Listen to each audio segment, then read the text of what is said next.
제가 고등학교 다니던 학창 시절, 고등학교 시절만 해도 학교 수업 시간에 교련 시간이 있었습니다. 교련 시간이 있었는데 그때는 그 교련 시간이 무슨 시간, 뭘 의미하는 시간인지 잘 몰랐습니다. 근데 그만큼 이제 사회 전반뿐만이 아니라 학교에까지 이제 군대식 문화, 우리나라에 흐르고 있는 이제 군대식 문화가 사회 전반 그리고 학교 과정에도 뿌리 깊게 있었다는 것인데, 상급 학교에 이제 진학하면서 학생들이 제일 먼저 맞닥뜨리는 현실은 뭐냐면 적응하라는 거예요. 적응하라. 새로운 현실에 적응하라. 그런데 이제 말은 새로운 현실에 대한 적응인데 대부분 뭐였냐면 개인의 어떤 특별한 개인적 기질, 개성, 특별한 성품 이런 것들, 그 각 사람만이 갖고 있는 개성들이 있기 마련입니다. 특징들이 있는데 그걸 드러내지 말라는 거였어요. 학교 그 당시에 수업은 이해하는 바도 있습니다. 왜 그러냐면 이제 저희 때만 해도 한 학급에 60명 중후반 때까지 되는 학생들이 한 교실에 공부했기 때문에 그때는 워낙 학생이 많으니까 선생님들 입장에서는 통제가 안 되지 않겠어요. 그래서 한 사람 한 사람의 개성들을 다 맞춰주고 모든 사람들이 자유롭게 대하기는 너무나 어려운 환경이었을 것 같아요. 아무튼 통제를 위해서였던, 교육을 위해서였던 그 당시에 교육의 풍토나 분위기는 개성을 좀 드러내지 않고 전체적으로 그냥 이렇게 명령하면서 수능하고 다 이렇게 좀 평범한 학생들이 되기를 바라는 것 같은 그런 분위기 속에서 저는 학교를 다녔던 것 같습니다. 그런데 지금 이제 오늘 성경에서 얘기하는 이제 이 교회 공동체를 말하는 것입니다. 한 몸 하나가 되는 것. 근데 교회 공동체에서 말하는 하나됨이라고 하는 것은 그리스도 안에서 하나됨이에요. 지금 일반적인 그런 조직이나 사회 안에서의 하나됨과는 사뭇 다른 부분이 있습니다. 교회 공동체에서의 하나됨은 그리스도 안에서 하나됨이요, 이때의 하나됨은 다양성을 무시한 획일성이 아니라 다양성을 무시한 획일성. 그러니까 다양성을 인정하기는 어려우니 하나로 그냥 좀 있어라 해서 획일성 있게 하나로 뭉치는 그런 획일성이 아니라 다양성 속에 통일성을 목표로 하고 있어요. 말로 정리하면 이렇게 되고 좀 풀어놓으면 이렇습니다. 왜냐하면 하나님이 주시는 각자에게 다양한 은사가 있거든요. 저는 그냥 5만 가지라고 표현하는데 정말 다양한 은사들이 있어요. 사람마다 그렇게 개성이 있고 색상이 있어요. 색깔이 있어요. 사람마다. 참 아름답습니다. 근데 다양하다 못해 정말 많습니다. 근데 이 다양한 은사와 각각의 모양과 생각과 뜻을 가지고 있는 그 각 사람들을 교회에서는 뭐라고 하냐면 지체라고 해요. 몸과 지체. 근데 이 지체가 모두가요, 하나도 예외 없이 공통되게 모든 은사와 모든 지체는 그 다양성을 가진 채로 그대로 그리스도의 장성한 분량에 충만하여지기까지 자라가야 한다. 이게 이제 하나님의 뜻이에요. 그래야만 온전한 한 몸을 이루어갈 수 있다. 좀 세상에서 말하는 것과 사뭇 다르거든요. 각자가 개성을 다 추구하면서 하나 되기가 참 어렵습니다. 그래서 개성을 죽여야 되고 개인의 의견을 좀 줄여야 되고 좀 조직을 위해서나 전체 모임을 위해서 희생해야 되고 좀 참아야 하고 이제 그런 부분이 있을 텐데, 물론 이제 그 부분들이 없잖아 있을 수 있으나 여기서 지금 말하는 다양성 속에서의 통일성이란 말은 획일적인 것과는 다르다는 거예요. 그래서 각자가 각자의 수준과 각자의 위치와 각자의 모양에서 그리스도의 장성한 분량에 이르기까지 자라가야 하므로 그것을 통하여 하나가 된다라고 얘기해요. 오늘 그 에베소서의 대표 주제가 뭐냐면 이 한 주제입니다. 바로 그리스도 안에서 하나됨을 얘기하는 거예요. 그래서 그리스도의 그 몸된 교회로서 온전한 한 몸을 이루기 위해서 어떻게 해야 되느냐. 오늘 이제 4장 12절, 오늘은 이제 4장에 있는 말씀 갖고 이제 함께 풀겠습니다. 4장 12절 말씀 한 절 읽겠습니다. 에베소서 4장 12절. 이는 성도를 온전하게 하여 봉사의 일을 하게 하며 그리스도의 몸을 세우려 하심이라. 아멘. 성도를 온전하게 하며, 성도를 온전하게, 각 사람들을 온전하게 하는 거예요. 그렇게 해서 그리스도의 몸을 세운다. 지금 그 같은 얘기거든요. 그래서 이것은 각 지체별로 준비가 잘 되어야 돼요. 그러니까 누구는 잘하고 누구는 못하면 안 됩니다. 좀 굉장히 어려운 거죠. 굉장히 높은 수준입니다. 그러니까 학교나 뭐 어떤 조직에서, 자꾸 학교를 얘기해서 죄송합니다만, 어떠한 조직 안에서 그냥 하나 되게 하는 방법들이 이제 있다면 그냥 잘하는 사람은 잘하게 가고요, 못하는 사람은 그냥 못하는 대로 포기하는 거예요. 그래서 저희 때도 뭐 공부 좀 잘하고 못하는 거를 좀 나눠서, 반을 나눠서 이제 보충 수업 때는 A반, B반, C반 그렇게 정말 나눠서 했거든요. 60명씩 나눠서. 그렇게 해서 잘하는 사람은 잘하는 대로, 못하는 사람은 못하는 대로 그렇게 묶어버렸어요.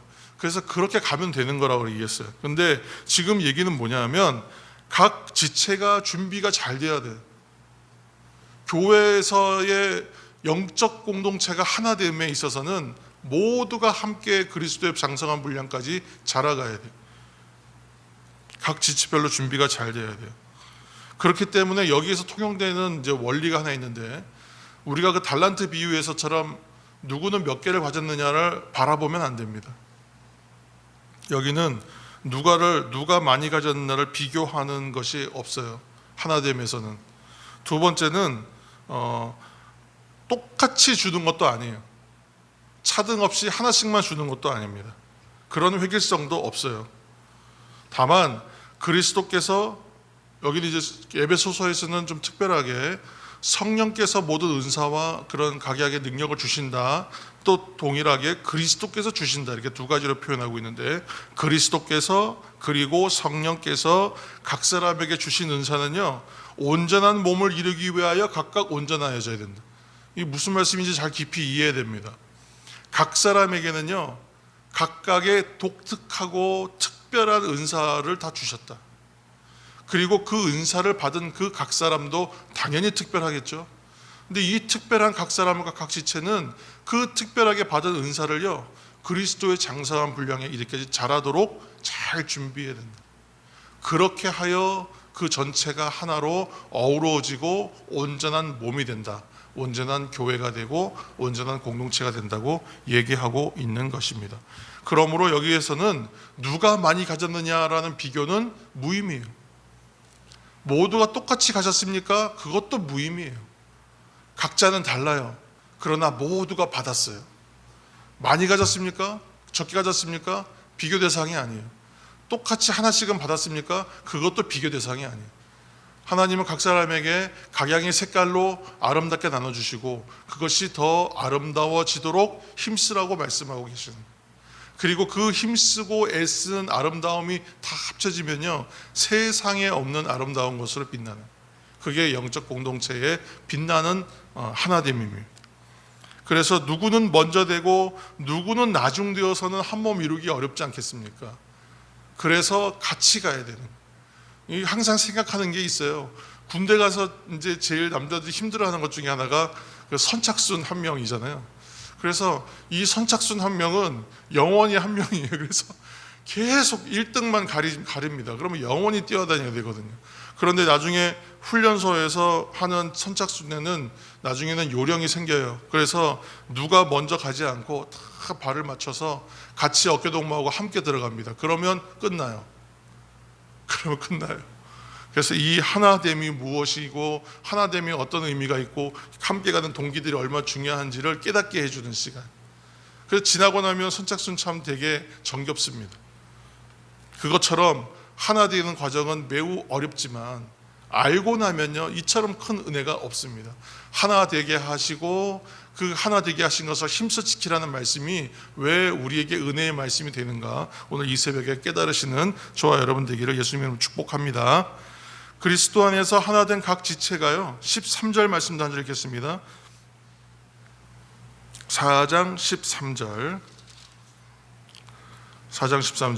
우리가 다 하나님의 아들을 믿는 것과 아는 일에 하나가 되어 온전한 사람을 이루어 그리스도의 장성한 분량이 충만한 데까지 이르리니 아멘. 같은 얘기 같은데 조금 더 깊이 들여보라는 말씀입니다.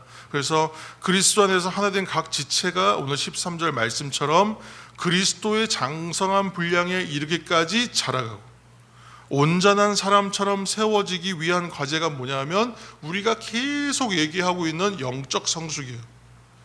영적 성숙. 성장만을 말하는 것이 아니라 성숙을 말하는 거예요. 성숙은 자라는 것과 세워지는 것이 함께 있는 것이 성숙이에요.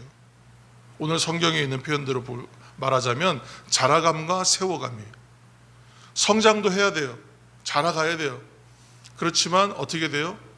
그냥 잘 세워지는 것도 필요해요. 성장함으로 세워져 가는 것, 그것이 영적인 성숙이에요. 그래서 오늘 우리가 그래서 주일에 영적 성숙을 위한 성도로서의 과제를 우리가 사실은 계속 나눠가고 있는 것이거든요. 그래서 매일을 어떻게 하자 그랬냐면 우리가 성령 안에서 기도하자고 했습니다. 성령 안에서 기도하자. 성령 안에서 기도하고 또 성령으로서 기도하는 것으로 시작하고 감사로 마치자. 또 영적인 결단을 하고 결단에만 머무르지 말고 작은 것이라도 그 결단에 맞는 작은 결실을 맺기를 힘쓰자. 그래야 참된 성도가 되어가는 것이다. 그렇게 우리가 주일의 은혜를 나눴습니다. 그것처럼 그렇게 결국은 결실을 맺어가는 것이죠. 그러니까 말씀을 듣고 말씀과 기도의 삶 속에서 주시는 하나님의 음성을 경청해야 된다 그랬잖아요. 성도는 말씀을 듣는 사람들이고, 두 번째, 하나님의 앞에 기도했다면 기도의 자리에서 또 하나님의 말씀과 하나님의 뜻을 어떤 배우는 자리에서 계속 하나님의 뜻을 발견하기를, 경청하기를 애쓰는 사람이라고 그랬어요.